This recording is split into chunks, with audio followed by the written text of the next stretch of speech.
Ah, vamos a empezar un nuevo tema, pero primero quiero que ustedes pueden poner un título a esa pintura. Un título a esa pintura. Pisoteado por un caballo. ¿Cómo? Pisoteado por un caballo. Ok, muy bien. ¿Otro? El hombre se cayó del caballo. Ok, muy bien. ¿Qué más? El hombre se está defendiendo del caballo. Ok.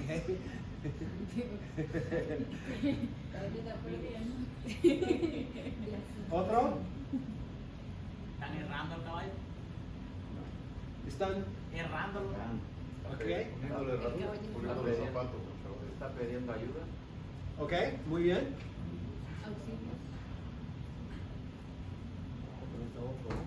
Claro. Un caballo enojado. ¿El qué? El caballo enojado. El caballo enojado. enojado. Ok. Muy bien. El buen samaritano. El buen samaritano. Ok. Muy bien. Está ayudando. ¿Qué? El caballo quiere ayudar al hombre. Ahí hay ¿Qué un tal hombre- ayuda, no? Ahí hay un hombre detrás del caballo parado. Ese parece ¿Están revisando los pies? ¿Verdad? Ok. ¿Cuál? Un dentista de Hemos dado un montón de títulos hasta ahora. todo cerrado, claro. ¿Cuál es el problema? ¿Qué falta para que podamos decir con mucha claridad y convicción cuál es el título de esto? una Contexto. narrativa. Una Un narrativa. contexto. ¿Una qué? Una narrativa. No. Narrativa. Ok, ¿qué quieres decir con una narrativa? Un club, no sé. ¿Un club? No sé. No hables Spanglish. Lo que pasó antes. La historia, ¿no? Ok, lo que pasó antes. El narrador. ¿Alguien dijo? Contexto, dijo alguien. Contexto. Algo diferente. No hay contexto. Hay contexto. Puede significar casi cualquier cosa cuando no hay contexto. Pero si yo pongo un contexto, va a aclarar el significado, ¿no? Conversión en el camino a Damasco. Es el título de esa pintura. Ahora, sabiendo ese título, cambia todo, ¿no? Y ustedes ya saben exactamente de lo que se trata. Pero sin tener el título, el contexto, la pintura puede significar cualquier cosa. Es exactamente igual en las escrituras. Si tomamos un texto fuera de su contexto y lo ponemos aquí aisladamente, puede significar cualquier cosa. Pero apenas que yo tomo este texto y lo meto dentro de un contexto, el significado llega a ser obvio y claro. Entonces, es importante definir los distintos contextos. Sin un contexto, no podemos interpretar un texto bíblico. Y Osvaldo, tú has mencionado varias veces en estos días sobre la predicación temática. El gran problema, otra vez, es porque no hay muchas veces contexto. Uno toma varios textos y predica los textos fuera de su contexto. El problema no es tanto el hablar temas, es que hablando temas no tomamos en cuenta el contexto. Entonces uno puede hablar simplemente un montón de temas, siempre y cuando cuide todos los contextos de todos los textos, pero eso no pasa. Ok, entonces es importante definir los contextos. Hay tres tipos de contextos que tenemos que tomar en cuenta. Probablemente esta noche vamos a tocar el primero. Primero es el contexto histórico y cultural. El contexto histórico y cultural. ¿Cómo nos ayuda a entender algo del trasfondo histórico-cultural? ¿Cómo nos ayuda cuando tenemos conocimiento del trasfondo histórico-cultural? El significado de ¿Ok? Ujú. Por ejemplo, puede aclarar ciertos detalles, eventos, realidades que son importantes para entender el texto. Sin el contexto histórico-cultural, puede haber detalles en el texto que no tienen sentido para nosotros. Puede ocurrir un evento y nosotros no tenemos conocimiento de ese evento. Entonces puede aclarar muchas cosas importantes en el texto. ¿Qué quiere decir este cómico, dibujo, no sé, gráfico, historieta? Dice, no mires ahora, pero me parece que alguien nos está siguiendo. ¿De qué se trata?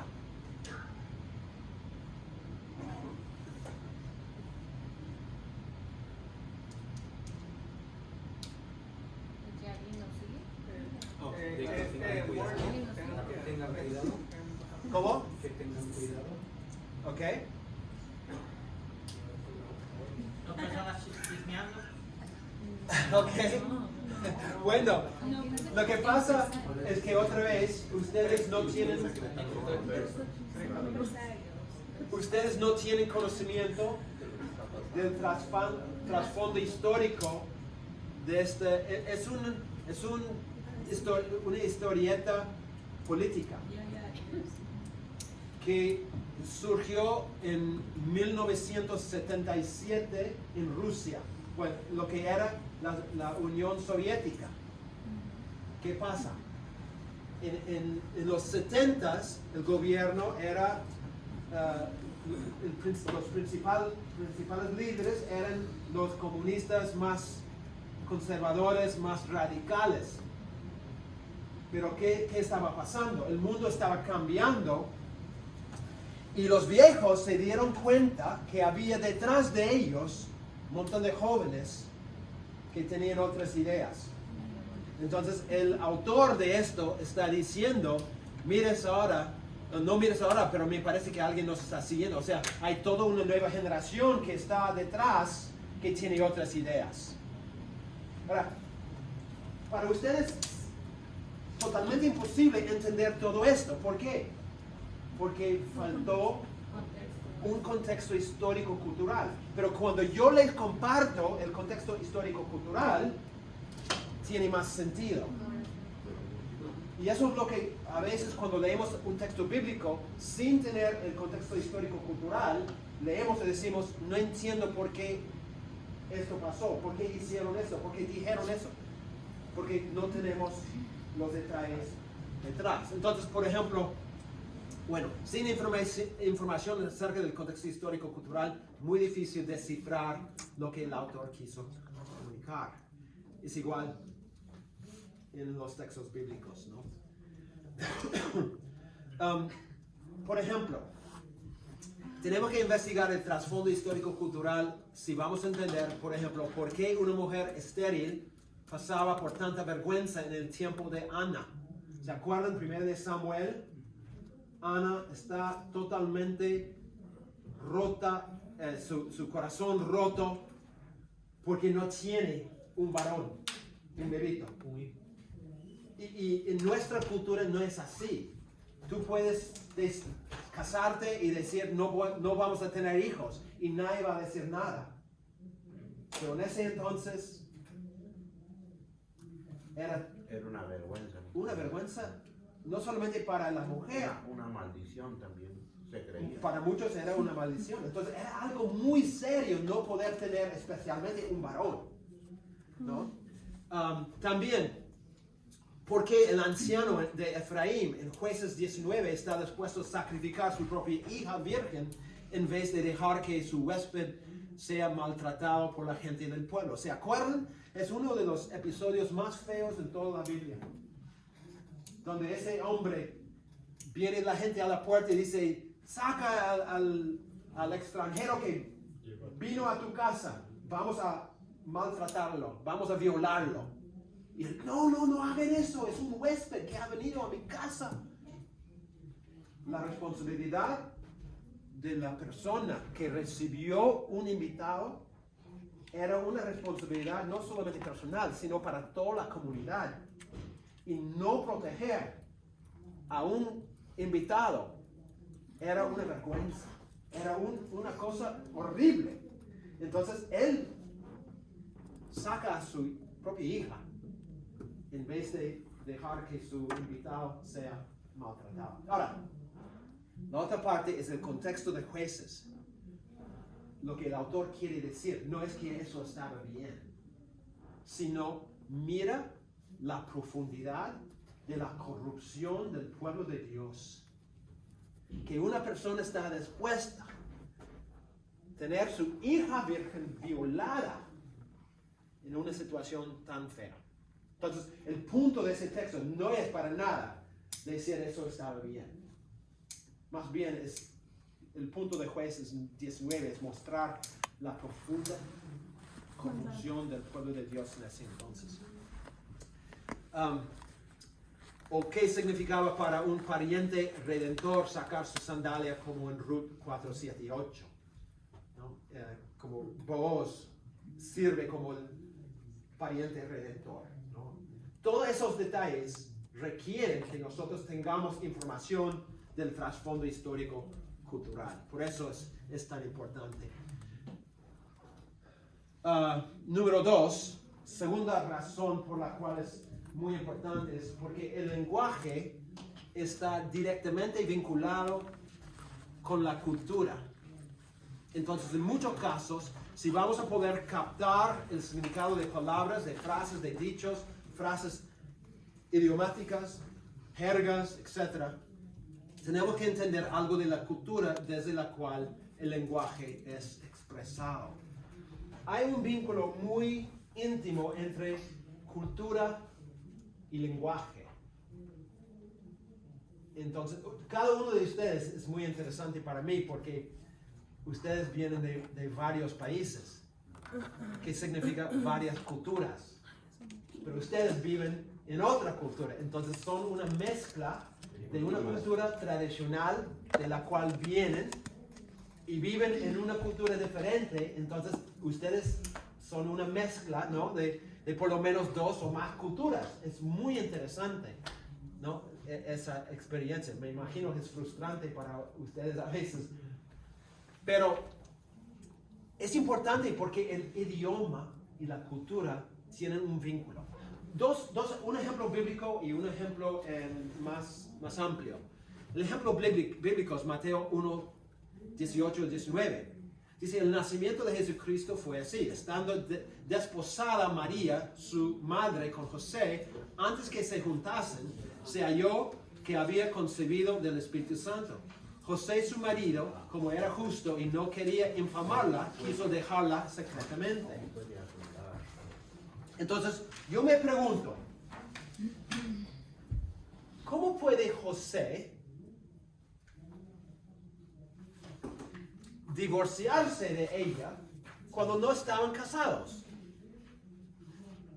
Porque no estaban casados, estaban comprometidos. Pero el texto dice que él quería divorciarse de ella. Entonces, siempre yo decía, no tiene sentido para mí. ¿Cómo es el divorcio cuando no hay matrimonio? Yo, cuando estaba en la universidad, yo estaba comprometido con una mujer. Pero después de tiempo yo me di cuenta que no era la persona con la cual yo debo casarme. Entonces rompí el compromiso. Pero no tuve que divorciarme de ella, ¿no? Pero ellos sí. ¿Por qué? ¿Por qué? Entonces, cuando yo leí el trasfondo histórico-cultural, yo leí, por ejemplo, un erudito dice, para los judíos el noviazgo era un contrato vinculante firmado ante testigos que podría ser terminado solo por muerte o por divorcio. Si eso fuera verdad, en mi caso, yo habría sido y sería hasta ahora un hombre muy triste, porque me iba a casar con un no creyente y no sabía. Yo pensé que era creyente. Entonces,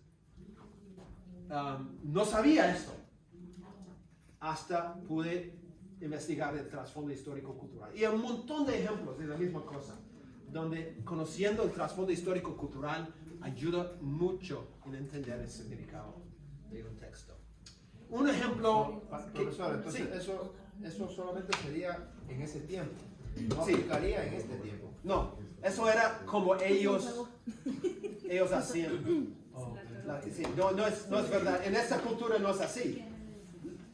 Vemos que hay gente que rompe compromisos. No, sí, claro, pero una persona así como por ejemplo que ha estudiado demasiado la Biblia y se encuentra con este pasaje bíblico, va a pensar de esa manera.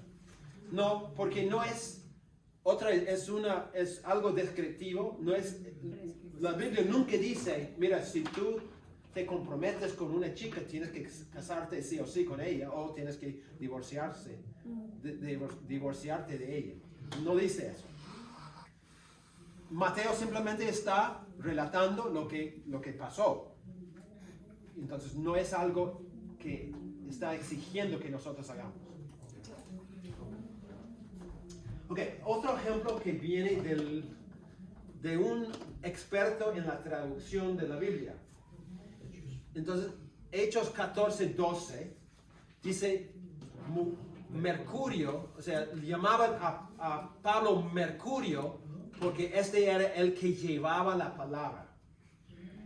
Entonces, tú y yo entendemos lo que quiere decir llevaba la palabra, ¿no es cierto? ¿Qué quiere decir? Predicaba. O sea, era Pablo que predicaba la palabra, entonces la gente de ese lugar lo llamaba Mercurio, porque era el que transportaba, digamos, que compartía la palabra. Pero si tú fueras de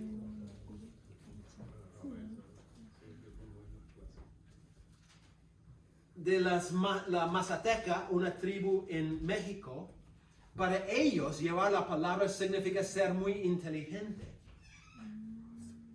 Entonces, es un significado totalmente diferente. Entonces, cuando tú dices, eres la persona que llevaba la palabra, para ellos tú estás diciendo que eres la persona más inteligente.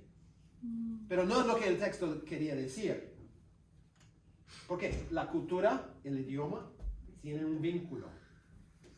Entonces, para ellos tendríamos que explicar que no es la idea del texto. ¿Qué hacemos, por ejemplo, en una cultura donde el cordero no existe? Una cultura que nunca ha visto un cordero. Y queremos hablar del cordero de Dios. ¿No? ¿Qué hacer? Tenemos que hacer un sustituto. Otro animal que ellos pueden entender porque no tienen ni idea lo que es un cordero.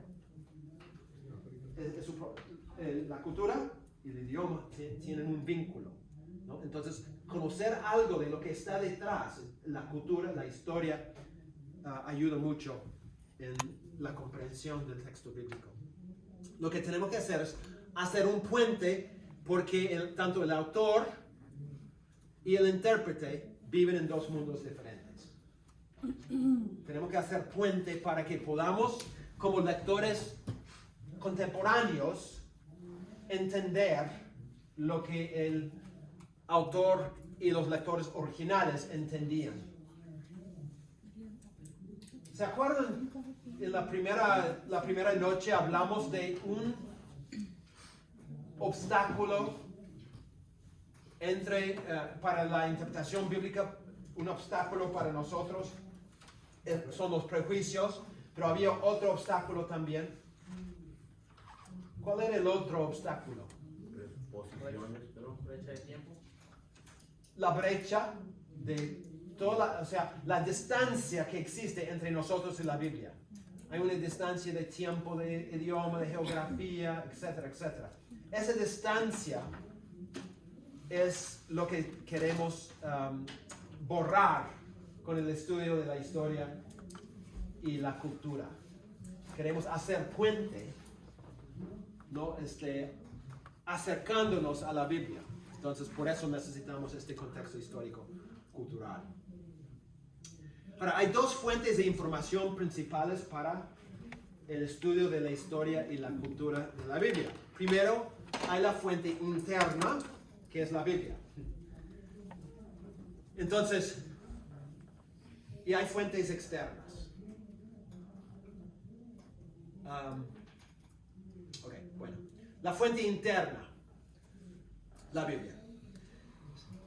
Por ejemplo, si estamos estudiando uno de los profetas del Antiguo Testamento, por ejemplo, decimos Oseas o Amos o Isaías, ¿dónde en la Biblia podemos encontrar información respecto al trasfondo de esos libros? Entonces estoy haciendo una prédica de Isaías y yo digo, necesito más información.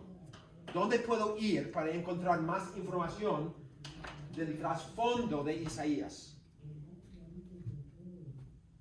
¿Hay otro libro que me puede ayudar?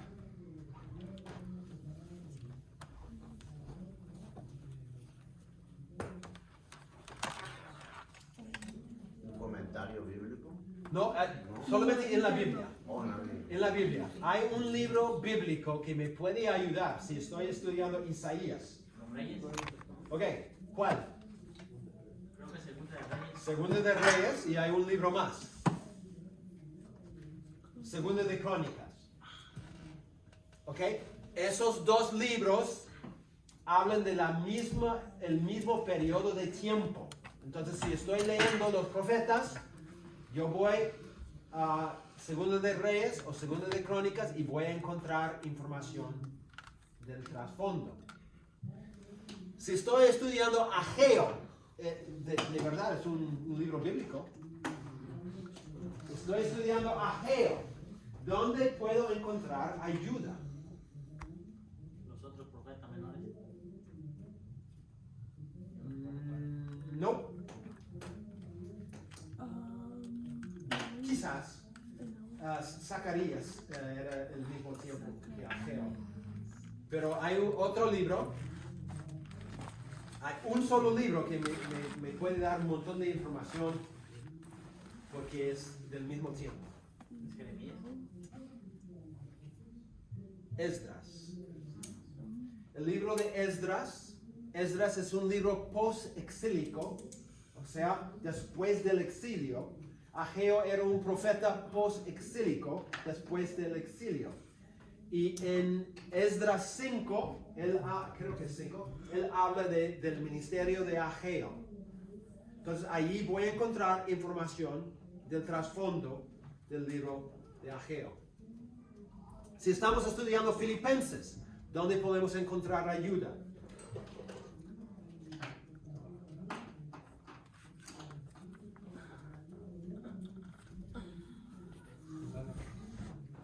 Gálatas. Hechos 17. Hechos, sí. Muy bien. ¿Quién dijo eso? Roberto. Gracias, sí. Más iluminado. El libro de Hechos. ¿Por qué? Notarán que yo estoy hablando de los libros históricos como Reyes, Crónicas, Esdras, Hechos, para encontrar información para los libros proféticos o las cartas.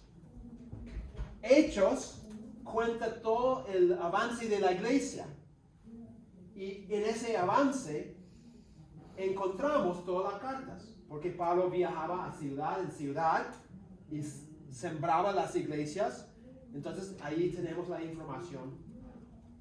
Creo que es Hechos 16. Hechos 16, donde encontramos la fundación de la iglesia en Filipos. Si estamos estudiando Hebreos, ¿dónde podemos encontrar ayuda? Piensen en lo que Hebreos menciona a lo largo de la carta. Levítico, bueno. Muy bien, Levítico y Éxodo. ¿Por qué? Habla de la ley, los sacerdotes, las ceremonias y todo eso. Ujú. Entonces, ¿cuál es mi punto? Mi punto es, la primera fuente que debemos usar es la misma Biblia. Estoy estudiando un libro, yo debo buscar en la Biblia otro libro que me puede dar información para ayudarme a entender el contexto histórico cultural.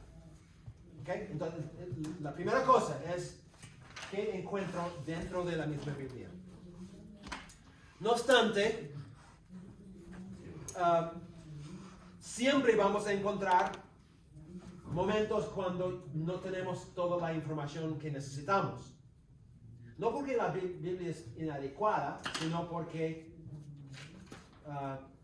no toca todos los temas y las ideas que uno necesita a veces a entender. Entonces, en ese caso, acudimos a las fuentes externas. Y las fuentes externas son libros escritos específicamente para tratar temas de historia, cultura, geografía. Ahora, yo prometí la primera noche que iba a mostrar algunos ejemplos. Ahora voy a cumplir mi promesa. Por ejemplo, yo dije, y voy a repetir, cada creyente debe tener un buen diccionario bíblico. Vende tu camisa, vende tu carro y compra un diccionario bíblico. Son libros de referencia que contienen artículos que profundizan una variedad de temas sobre la historia, la cultura o temas teológicos. Y aquí hay algunos ejemplos, 3 ejemplos de diccionarios bíblicos que son buenos. Hay otros y siempre salen con algo nuevo, pero estos son 3 que son muy buenos. Nuevo Diccionario Bíblico Certeza, Diccionario Bíblico Mundo Hispano, etc. Yo tenía el Diccionario Bíblico Certeza,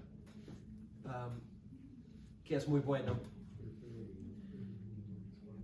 Los que hablan inglés y español tienen la dicha de poder comprar recursos en ambos idiomas.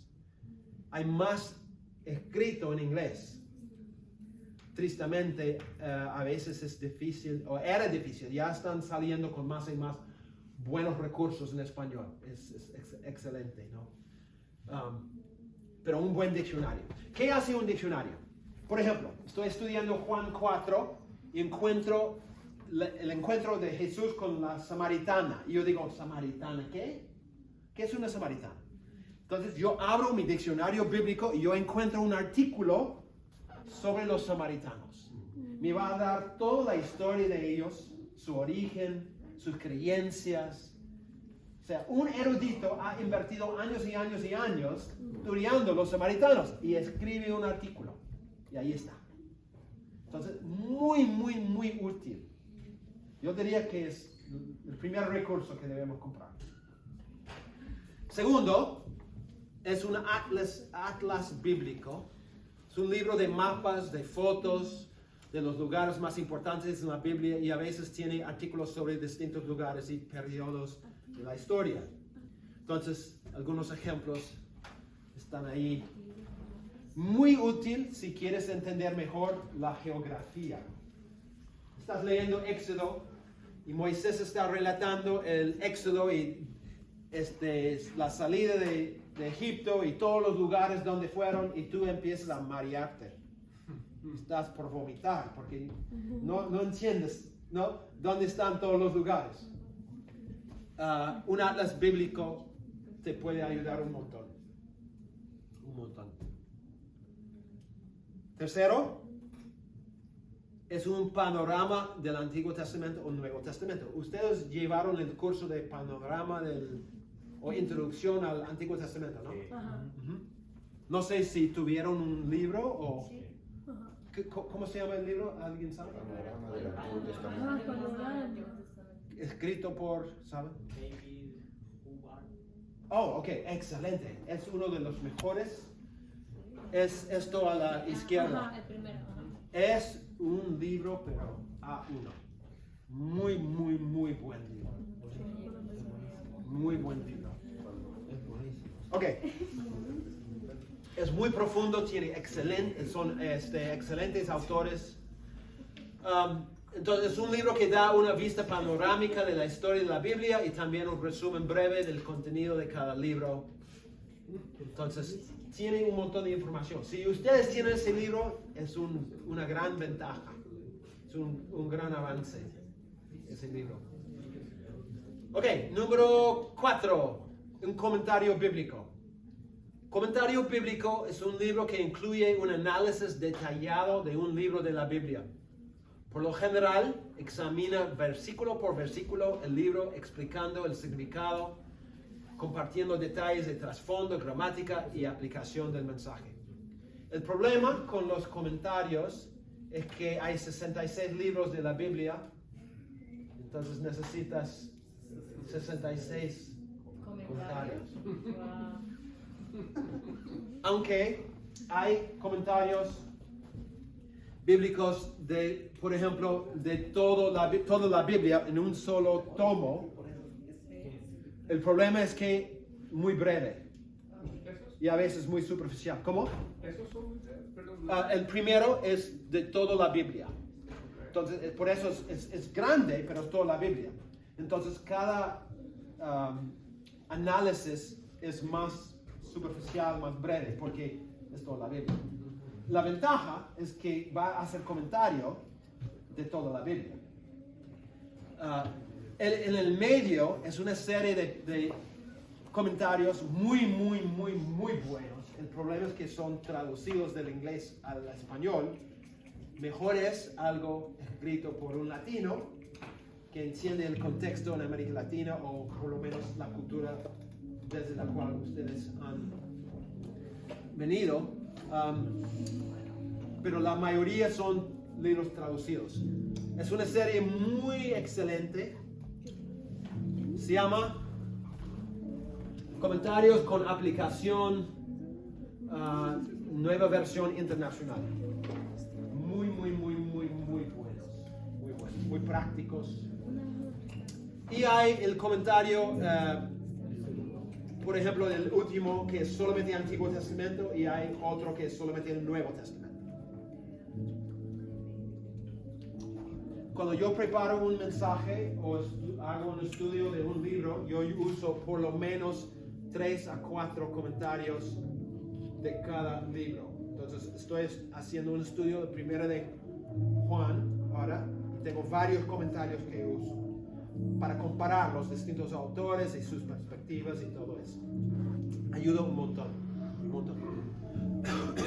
Pero son costosos. Entonces, construir tu propia biblioteca personal cuesta. Pero a mi parecer es como ser carpintero. Eres carpintero, ¿no? Y no tener herramientas. ¿No? Es difícil. O arreglar carros y no tener herramientas, ¿no? Yo soy muy torpe para hacer cualquier cosa con las manos. Y no tengo muchas herramientas. Entonces yo salgo y digo, voy a reparar tal cosa, ¿no? Y mi esposa está riéndose atrás, ¿no? Pero me frustro porque no tengo las herramientas, ¿no? No puedo hacerlo. Bueno, no puedo hacerlo aún con las herramientas. Pero es frustrante cuando quieres hacer un estudio y no tienes recursos. Hay programas en la computadora, logos, quizás algunos tienen logos, es muy bueno. Hay también Acordas, que es otro que es muy bueno, tienen en español también. Ok, preguntas sobre los recursos, las fuentes externas. Ok, 2 peligros en cuanto al estudio histórico-cultural que debo mencionar. 2 peligros. Primero, es un peligro meterse tanto en el estudio del trasfondo histórico-cultural que se pierde de vista el mismo texto bíblico que se está estudiando. Hay gente que le encanta estudiar la historia, la cultura, y invierten tiempo en eso y sacan un montón de cosas muy interesantes, pero tú dices, ¿qué tiene que ver con el texto? No sé. Entonces, ¿de qué sirve? La idea es enriquecer o entender mejor el texto. Entonces no debemos meternos tanto en el estudio del trasfondo histórico-cultural que perdemos de vista el propósito, que es entender mejor el texto. Segundo, es dejar que los hallazgos del trasfondo histórico-cultural controle la interpretación del texto bíblico. Debe aclarar, no controlar el significado. Un ejemplo, ¿okay? Estábamos hablando allí del rol de la mujer en la iglesia. Hay eruditos que son muy buenos, pero tienen unas perspectivas sobre eso que a veces les lleva a reconstruir la situación detrás de tal forma que su reconstrucción llega a ser más importante que el mismo texto. Entonces cambian su postura porque han encontrado detalles interesantes del trasfondo histórico-cultural. Pero el estudio del trasfondo histórico-cultural no es inspirado. ¿No? La Biblia es inspirada. El estudio del historia y cultura muchas veces son opiniones, porque es un erudito que ha hecho un estudio, pero sabemos que solo tienes que preguntar a un republicano y un demócrata acerca de su visión para la vida. Tienen visiones totalmente diferentes y afecta cómo ellos transmiten la verdad. Es igual, a veces los comentaristas, los estudiosos tienen su óptica. No siempre es netamente objetiva. Mi punto es simplemente decir, no debemos dejar que ese estudio radicalmente cambie el significado de un texto. Debe enriquecer, debe quizás aclarar, pero no debe ser el fundamento de todo lo que yo entiendo en la Biblia. Y eso ha pasado con mucha gente. Dice, oye, yo estudié y vi la opinión de un erudito judío y ahora yo creo que debemos vivir como judíos. Yo digo, pero el texto no dice eso. No, pero ese erudito dijo. No. Estudia la historia y la cultura y que sea una ayuda, pero no controle la interpretación. Enriquece la interpretación. Ok, un autor dice, la comprensión cultural puede iluminar el texto, pero no se debe permitir que contradiga o deje de lado la clara declaración de las Escrituras. De lo contrario, nuestra autoridad ya no es la Biblia, sino nuestra comprensión actual de la cultura antigua. Es la idea. Debe ayudar, pero no debe contradecir. Ok, no podemos hacer esto ahora. Mañana vamos a hacer esta práctica, la primera cosa. Okay. Vamos a seguir, tenemos 15 minutos. Todos estaban diciendo, sí, vamos a ver. No, 15 minutos, pero vamos a empezar mañana con esta práctica. Okay. Entonces pueden saltar varias páginas para llegar a la página 41. 41, okay. Vamos a volver a eso. No quiero, por favor, no quiero que lean. No, uy, ¿qué pasó con esto? ¿Así no era? No, Ah, voy a llorar. No quiero que lean las páginas. Bueno, no sé qué pasó. No vamos a poder leer tampoco. Bueno, wow. No sé qué pasó con mis materiales. Hay varias cosas que deben estar ahí que no están. Bueno, 41. ¿Ok? Lo que viene antes, no lean. No pueden leer, pero no lean. Ok. Segundo tipo de contexto, rápidamente, se llama el contexto histórico redentor. El contexto histórico redentor. ¿Cuál es la idea? La idea es básicamente dónde se ubica el texto que estamos estudiando en todo el desarrollo histórico de la Biblia. Okay. Esta idea se basa en dos convicciones importantes. Primero, la idea de que la revelación de Dios es progresiva. ¿Entienden la idea de revelación de Dios? Dios revelándose, mostrándose, enseñándonos sus verdades, ha sido algo progresivo. Dios no llegó con un camión, ¿no? Y derramó todo en un 2x3. Dios ha ido revelándose poco a poco a lo largo de la historia. Por ejemplo, en el Antiguo Testamento sabemos muy poco del Espíritu Santo. Sabemos muy poco de la Trinidad. Pero Dios poco a poco iba revelándose más y más y más a lo largo de la historia. Eso significa que yo tengo que entender toda la historia para entender esas doctrinas. ¿Cómo es que Dios ha ido revelando más y más de Él? Segundo, la Biblia forma una sola historia unida. Esto es muy importante. La historia de la redención es una sola historia. Tiene varios capítulos, varios episodios, pero es una sola historia. Por eso yo mencioné la primera noche. Nosotros como creyentes debemos llegar al punto donde podemos relatar la historia de la Biblia, toda la historia, en unos 10 minutos. Alguien dice, cuénteme, ¿cuál es la historia de la Biblia? Y debemos poder empezar al inicio y contar toda la historia, los detalles más importantes. Una manera de hacerlo es, por ejemplo,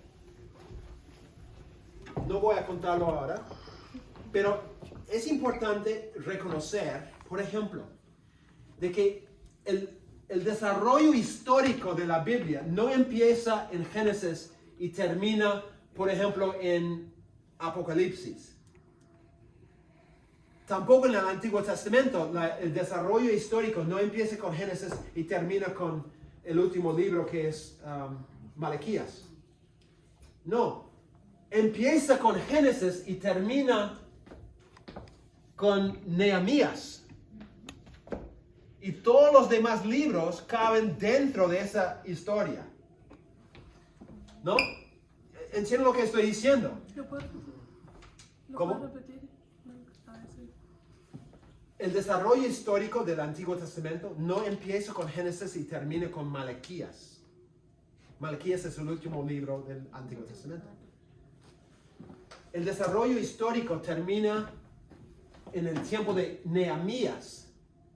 Y todos los demás libros caben dentro de esa línea. Por ejemplo,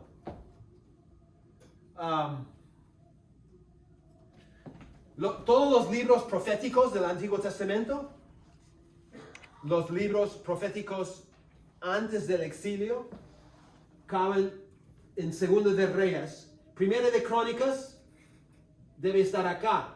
Segunda de Crónicas, acá, en Segunda de Reyes. Y todos los libros proféticos, Isaías, Oseas, Amos, todos esos libros caben aquí, en este momento de la historia.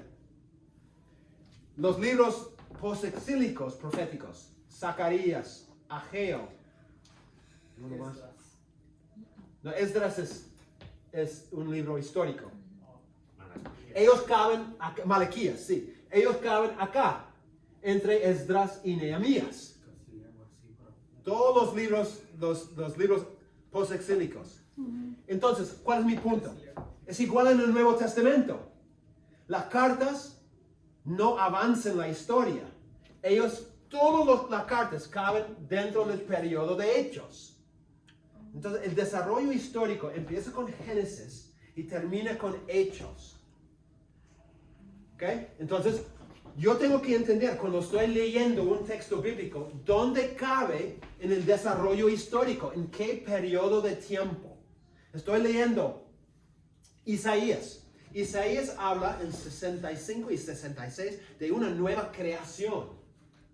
Entonces yo digo, ¿qué? Está hablando en este tiempo acá, ¿no? De una nueva creación. Entonces, bueno.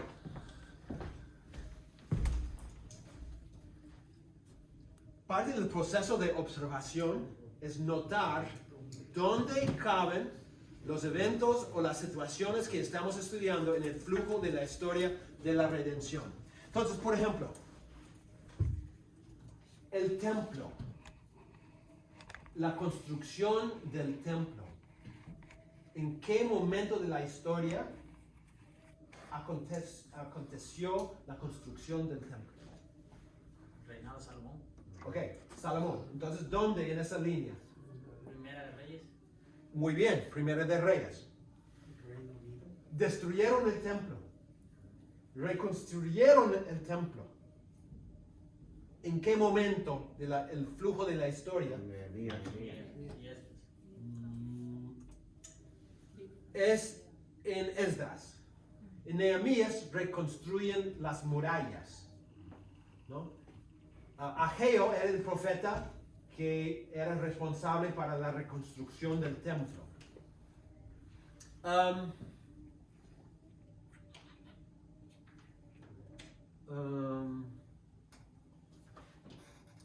La ley, la muerte de Moisés. Deuteronomio, muy bien. Ok, etcétera, etcétera. Entonces la idea es poder ubicar cada evento dentro de la línea. Ahora, esto viene a ser importante, por ejemplo, cuando vemos un texto como 2 de Crónicas 7:14. ¿Cuántas veces hemos, como una iglesia, nos hemos reunido y hemos dicho, en base a esta promesa, si se humilla mi pueblo, sobre el cual mi nombre es invocado, y oran y buscan mi rostro y se convierten de sus malos caminos, entonces yo oiré desde los cielos, perdonaré sus pecados y sanaré su tierra. Y decimos, iglesia, vamos a juntarnos porque Dios va a sanar Ecuador. Tú dices, ¿cómo sabes? Dice ahí. Entonces todos los ecuatorianos se juntan y empiezan a orar por su país. Dios, en base a tu promesa en 2 de Crónicas 7:14, tú dijiste que tú vas a sanar tu pueblo, tú vas a sanar nuestra tierra. Y yo pregunto, ¿está bien? Nadie quiere responder. ¿Está bien o no? No, ¿Por qué no? porque estamos haciendo una mala aplicación. ¿Por qué? Porque estamos tomando una promesa Para ellos, para aquellos. en un tiempo en donde no sincronizamos exactamente eso. Ok, entonces mi pregunta es esto. ¿En qué momento se dio esta promesa? La inauguración del templo. Ok, entonces ubícalo ahí. ¿Dónde? Segunda Crónicas 7. Ok, segunda. Segunda Crónicas. Sí, ok. O Primera de Reyes, ya. Muy bien, en ese tiempo. Ok. Pregunto, aquí es la pregunta clave. ¿Quién es mi pueblo en su momento histórico? Israel. Ahora, la pregunta que sigue. Tienen que pensar. Ecuador. ¿Es el pueblo de Dios? No, en ese momento no. No. En el En contexto ese tiempo, histórico. ¿no? En ese tiempo no. Hoy en día, ¿es Ecuador el pueblo de Dios? No. No. Son los cristianos. No. Ok. ¿Quién es mi pueblo ahora? La iglesia. La iglesia. La iglesia. La iglesia, sí. La iglesia es mi pueblo. Si yo tomo un texto que dice mi pueblo y en su contexto tenía que ver con Israel, yo trato de trasladarlo a mis compatriotas de Ecuador. Juntamos para orar por nuestro país, porque él dijo mi pueblo, estoy mal. Pero, si nosotros como iglesia, siendo gente de todo nación, pueblo, lengua, nos juntamos y oramos, tiene sentido. Claro, tiene sentido. Pero mi pueblo hoy en día no tiene tierra. No es una entidad geopolítica. Es una entidad de toda la tierra. Entonces, mi punto es esto. Yo tengo que, si estoy estudiando esto hoy y quiero aplicarlo hoy, yo tengo que ubicarlo en su desarrollo histórico, donde cabe. ¿Qué quiso decir el autor con todo lo que dice acá en ese momento? Entenderlo bien. Está hablando de Israel. La tierra era literalmente la tierra de Israel. Y si yo quiero trasladarlo a mi tiempo, yo tengo que aplicarlo según como se entiende hoy en día los mismos términos. Y mi pueblo no es Israel. El pueblo de Dios hoy en día es la iglesia. Amén. Amén. Entonces tiene una aplicación diferente. ¿Entienden el punto? Entonces, el contexto histórico redentor es muy importante porque sin tomarlo en cuenta vas a mal interpretar. Estuve en Nicaragua, tuvieron un día de la Biblia donde todos se juntan para un desfile público y todos tienen su Biblia y marchan por toda la ciudad con la Biblia así, ¿no? Gritando y cantando. Y justo en ese desfile yo veo a un pastor que no tiene la Biblia, sino una bandera grande de Israel marchando. Yo de ¿qué? Está viviendo en el tiempo de Salomón y no en el tiempo presente. En vez de tener una bandera de Israel, debe tener una bandera de la iglesia, porque somos nosotros que es el pueblo de Dios. Entonces, afecta no solamente cómo interpretamos, afecta cómo vivimos, cómo entendemos las cosas en el mundo, justamente por no ubicarlo en su momento, en el desarrollo histórico redentor de la Biblia. Siempre cuando tocas un texto, tienes que ubicarlo ahí y entender todo el texto en base a ese momento en la historia. ¿Ok? ¿Alguna pregunta? Ya es tiempo para salir. Yo noto. Las caras están ahí, ¿no? Todos están ahí. Pero la cara es... ¿Hello? ¿Estás ahí? Sí. Muy buen interpretador. La hermenéutica de los estudiantes. Okay. Vamos a orar para terminar, o yo voy a ser terminado. Señor, gracias por tu fidelidad. Gracias por tu palabra. Ayúdanos a entender tu palabra mejor. Guíanos, Señor. Falta un día. Yo te pido que nos ayudes a terminar bien. Te pido, Señor, por mis hermanos y mis hermanas, que les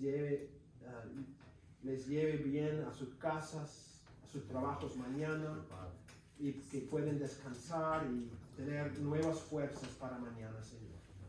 Oramos esto en Cristo Jesús. Amén. Hasta mañana.